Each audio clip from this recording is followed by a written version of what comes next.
అందరికీ నమస్తే. ఆదేశాలు ఇచ్చింది మీరేనా? ఆదేశాలు ఇచ్చింది కేసీఆర్ మీరేనా అని అడిగిరట నిన్న సిట్టోళ్ళు. అయినా ఈ లొటపీసుల కేసుకు ఇదంతా ఆరాటం ఎందుకులో నాకు అర్థం కాదు. కానీ కేసీఆర్ సారు ఇది లొటపీస్ ఆసుపత్రి కేసేనా? ఈ లొటపీస్ కేసుకు పెద్ద ఆరాట పడుతున్నారు. ఒక్క దెబ్బకి ఎంటికలతో తీసేయాలి. ఎంత నువ్వు తాను చేసినప్పుడు చూసిపోయిన ఎంటికంత కాదు ఈ కేసు. అంతే కదా మరి. ఆయన ముచ్చట నేను చెప్పే ముచ్చట కాదు. ఆదేశాలు ఇచ్చింది మీరేనా? మావోయిస్టుల పేరిట ఫోన్లు ట్యాపింగ్ చేయించారా అనగానే బిత్తిరి చూడొచ్చు. నేనేం చేయించిన పాడైపోను. మావోయిస్టులు అంటే పోలీసుల కోపం, పోలీసులు అంటే మావోయిస్టుల కోపం. మాకేం కోపం? పాడై అంతా పోలీసులకు ఎరకానొచ్చు. తర్వాత ఎన్నికల్లో గెలుపునకు ఆయుధంగా మార్చుకున్నారా? పక్క మార్చుకొని ఉంటాడు. ఎలక్షన్లల్లో గెలుపు కోసం ఆయుధంగా మార్చుకుంది పోలీసు ఈ ఫోన్ ట్యాపింగ్ పక్క.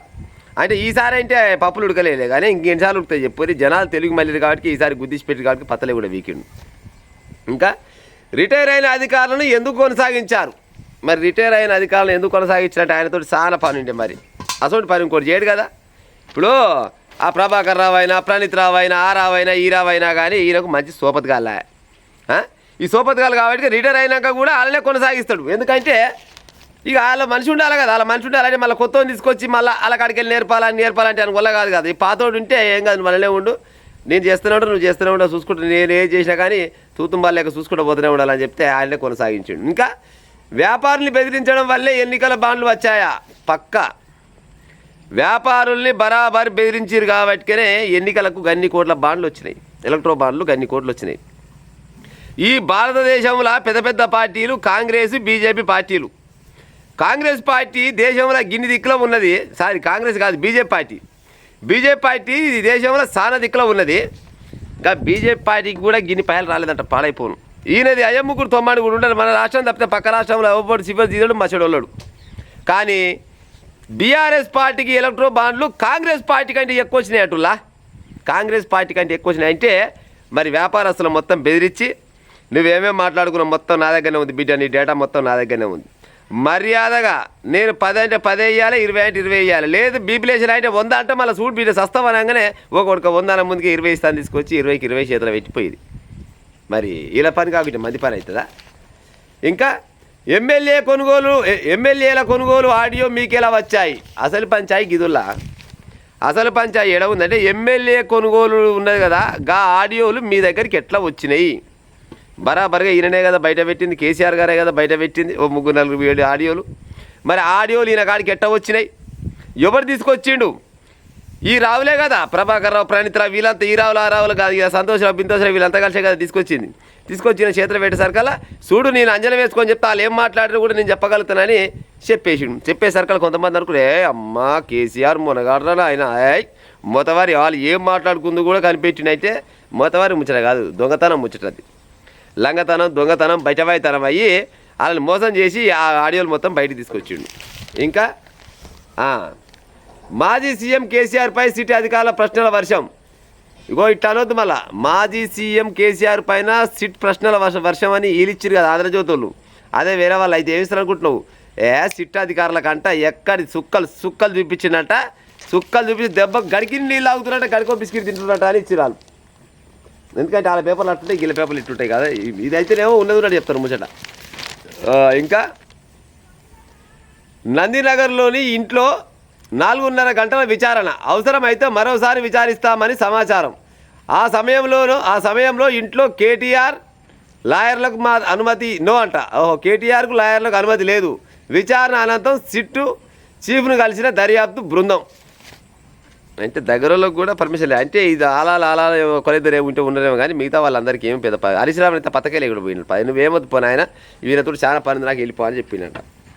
ఇప్పుడు కేసీఆర్ సారు వాళ్ళు క్లియర్గా అడిగారు, రిటైర్మెంట్ అయిన అధికారులని ఎట్లా కొనసాగించినవు అని అన్నాడు. మరి ఏం సమాధానం చెప్పాలి? ఈ తెలంగాణ రాష్ట్రంలో ఒక పోలీస్ ఆఫీసర్కు ఏ ఆఫీసర్కు లేని స్పెషల్ కోట కింద ఆయనకంటే మళ్ళా ఏమంటారు ప్రమోషన్ ఏదో వచ్చిందంట. ఎందుకు వచ్చిందంటే ఆయనకి ఈయన అక్కెర, ఈయనకు ఆయన అక్కెర. ఎందుకు లంగ పనులు దొంగ పనులు చేయాలంటే కసంటోలు కావాలంటే గిసంటోనికి కావాలి. ఎలక్ట్రో బాండ్లు ఎట్టొచ్చినాయి అని అంటే నాకేమేరక నా మీద ప్రేమతోటి ఓడిస్తాడు చెప్పురి. ఇప్పుడు లంచాలు ఎక్కువ ఓళ్ళు తీసుకుంటారు, ఎక్కువ డబ్బులు ఓళ్ళకి ఎక్కువ వస్తాయి, కష్టపడి సంపాదించడానికి రావు. అడ్డదారులు దొక్కినోనికి డబ్బులు ఎక్కువ వస్తాయి.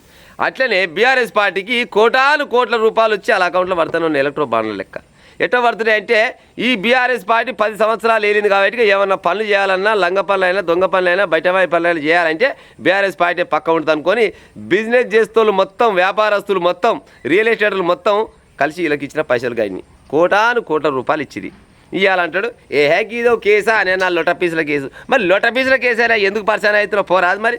ఇక నిన్న కొంతమందిని పిలుచుకోపోయింది ఈయన ఏది చుట్టుపక్కల ఉన్న మండలాల పోయింటి జిల్లాల పోయింటి ఏకంగా హైదరాబాద్ కూడా పిలిపించుకొని బయటికి వచ్చినాక ఇట్ట అంటుండు లేదా మస్తు కడతారు. వాళ్ళు అడిగిన దానికల్లా నేనే చెప్పిన నేనే గెలిచిన. వాళ్ళంతా ఓడిపోయారు. సిటీ అధికారులు మొత్తం రేవంత్ రెడ్డి సర్కారు మొత్తం ఓడిపోయింది నేనే గెలిచిన అని ఇట్లా థమ్స్అప్ గుర్తుపెట్టాడు. ఏమడగకుండా వచ్చిన వాళ్ళు ఎందుకు మంత్రాల బలం లేకున్నా తుప్పిల బలం ఉండాలని వెనకడుకోవాలంటే మంత్రాలు వేస్తాడు హాట్ అని అమ్మ వీడు మనగాని మంత్రగారు తరి ఈయన దగ్గర మంచి బలమే ఉందనుకొని ఎదురుగా కూర్చుంటాడు అనుకోవాలని ఇక అందరు నాణ్య గుమ్మాయి చక్కాయని పిలిపించుకుని బిర్యానీ కానీ పిలిపించుకొని ఆ పట్టణం మొత్తం జమ చేసుకొని ఇక ఆడ దిష్టి బొమ్మలు తలగబెట్టుడు ఏం ఎక్కడికి దిష్టి బొమ్మలు తలగబెట్టినట్టు. అయితే కేసీఆర్ని విచారిస్తే తప్ప అన్నట్ట. కేసీఆర్ని విచారించడం తప్ప ఎట్ట తప్ప అయితే చెప్పురి. ఒకవేళ కేసీఆర్ తప్పు చేయకుంటే నిజంగానే కడిగిన మల్లెపూ లెక్క బయటకు వచ్చినాడు బరాబరుగా ఆయల్లా సంబరాలు చేసుకొని పాలాభిషేకం చేసుకోరు అదో లెక్క. కానీ ఇప్పుడు ఆల్రెడీ తప్పు చేసిండని తెలిసే ఆల్రెడీ కేటీఆర్ అయిపోయి హరీశ్రావు అయిపోయి మళ్ళీ పోతే కవితమ్మ అయిపోయి మళ్ళీ పోతే సంతోష్రావు అయిపోయి చివరికి వస్తే కల్లా కేసీఆర్ అయిపోయి ఇవాళ ఇంతమందిని వాళ్ళు విచారిస్తుంటే కేసీఆర్ ఎట్లా పిలుస్తారు కేసీఆర్ని పిలిచేంత మొగోళ్ళ అంటే కేసీఆర్ ఏమన్నా ఆకాశం మీదకి వెళ్ళి గుడిపడ్డా. ఎవరికైనా చట్టం అంతా అందరికి సమానమే. 65 ఏళ్ళు దాటిన నాకంటే మరి నువ్వు 65 ఏళ్ళలో కూడా గొడవ చాలా మంది లాకప్ డెత్ చేసుకొచ్చినావు చాలా మంది లాకప్ లేచినావు కేసీఆర్ ప్రభుత్వం ఉన్నప్పుడు. మరి వాళ్ళకు వర్తించకుండా వచ్చినా ఈ చట్టాలన్నీ ఈ రూల్స్ మొత్తం గాలకు వర్తించకుండా వచ్చినా అంటే అధికారం పోయేసరికి ఇవాళ గుర్తొచ్చింది అన్నట్టు ఈయనకు. స్వయాన ప్రజలారా కేసీఆర్ గారి ముద్దుల బిడ్డ కల్వకుంట్ల కవితమ్మ చెప్పిన ముచ్చట ఏం చెప్పింది బరాబర్గా నా భర్త ఫోన్ ట్యాపింగ్ అయిందని చెప్పింది. మరి వాళ్ళ భర్త ఫోన్ కూడా ట్యాపింగ్ చేసిన సన్నాసోలు కావచ్చు ఈ గుంపే కాదు. ఈ గుంపు కాకుండా ఇంకోలు కానీ ఎక్కడుంది వాళ్ళతోటి చేసినవి అన్నీ లంగా దొంగ పనులు.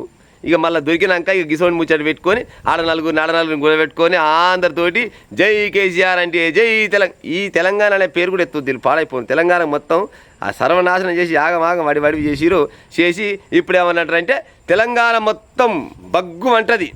ఎందుకు బగ్గుమంట తెలంగాణ మొత్తం అంటే తెలంగాణలో ఉన్న వాళ్ళంతా తెలియదక్కోవాలనుకుంటారా ఏమి అంటే తెలంగాణ ప్రజలారా ఈ కేసీఆర్కి ఆపద వచ్చినంత మాత్రాన తెలంగాణ మొత్తం ఆపద వచ్చినట్టు కాదు గుర్తుపెట్టుకోరి. వస్తే కేసీఆర్కి అవుతుంది. ఎందుకంటే కేసీఆర్ ఒక్కడే సంపాదించుకుంటు తెలంగాణ మొత్తం ఏం సంపాదించి పెట్టలేదు నలివి మేత పెట్టినప్పుడు ఏం కాదు. కానీ కేసీఆర్ కుటుంబం సంపాదించుకుంది కాబట్టి ఏమైనా ఆపద విపద వస్తే కేసీఆర్ కుటుంబానికి వస్తుంది. కానీ తెలంగాణలో ఉన్న ప్రజలంతా ఏమన్నా గట్టినే ఎక్కువ వీరాభిమానులు ఉంటారు కదా వాళ్ళు ఏమన్నా లేని కార్యక్రమం చేసుకొని గాసుండ పోసుకుని గదిగిది పోసుకుని ఉపాయం చేస్తారంటే ఉత్తపుణ్యానికి ఉల్లాగం అవుతుంది ఇల్లాగం అవుతుంది తర్వాత పరిశాలలో పడతారు.